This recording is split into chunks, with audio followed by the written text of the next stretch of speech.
What's going on, YouTube? So to give you an idea of what's going on today, I'm going to change the shocks on the Hummer. Was going to do it here at the house, but I don't have all the tools I need, meaning I don't have a 13/16 inch socket deep well, and headed to the shop to see if they're even open. Made it to the shop, so here we go. So it took me an hour to get the shock out, the first shock out. So yeah, about to throw in the new one.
So, first shock took like 2 hours, hour and a half.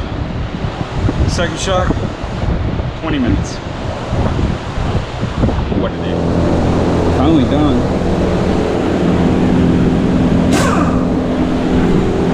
Four hours later. And also noticed some stuff that probably needs to be looked at. So this is what concerned me. I don't know if you'll be able to see it due to the light, but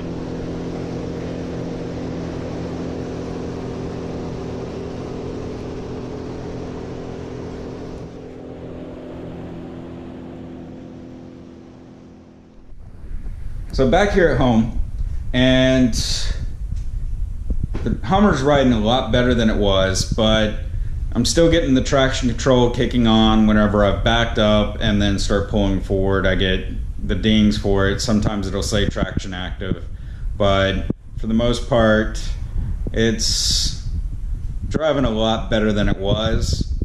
There's still, as you saw with the differential, which I just looked at the video, you can't really tell what I'm looking at, but it looks like gear oil underneath the diff.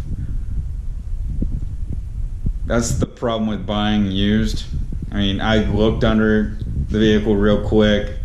I was buying from a dealership, and honestly, really figured they would have went over it a lot better than I did. I mean, I looked over it quick.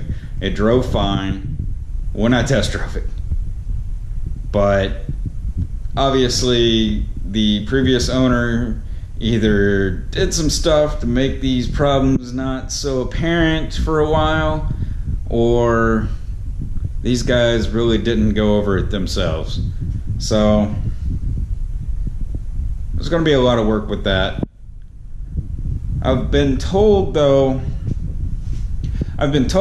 I need to give you all a walk around of the Sky because I haven't done that yet. Well, I have, but never put it into a video. It's always been on the hard drive, never really been too happy with it. So here it goes. As for inside, I've got a boost gauge and air fuel ratio.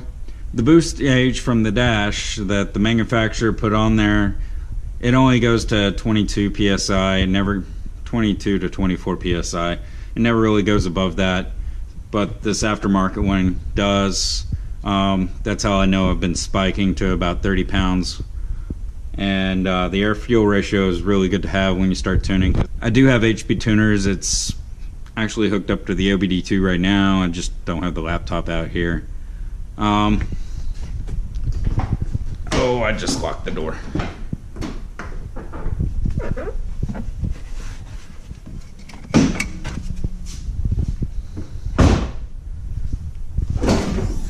As for what's done under the hood, you have the Works Racing intake manifold and its corresponding charge pipe.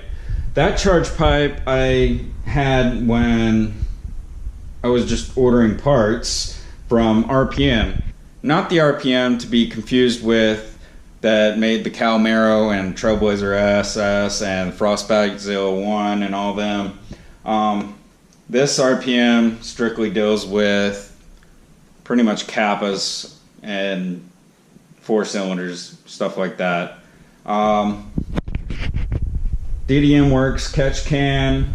I got a big turbo upgrade. It helped with top end, it not dying like the stock Saturn Sky Redline did die as the RPMs got closer to 6,000. Catless downpipe, race exhaust. And down here we have the Works Racing intercooler and a crack in the bumper that was done by the previous owner because it was there when I bought the car. Along with the little bitty fenders here are all cracked up underneath. I don't know what they did other than, you know, it's fiberglass. It's a 10-year-old car, probably set outside, got old. And of course, got my motorcycle that I hardly ever ride over here. It's for sale. And I'm asking 12 right now for it, but it is negotiable. So if you want to hit me up in the comments down below or over on Instagram, direct message me at Boxmonkey Racing. And that's going to be it for today. You all have a good night, and don't forget to like, subscribe, and comment down below.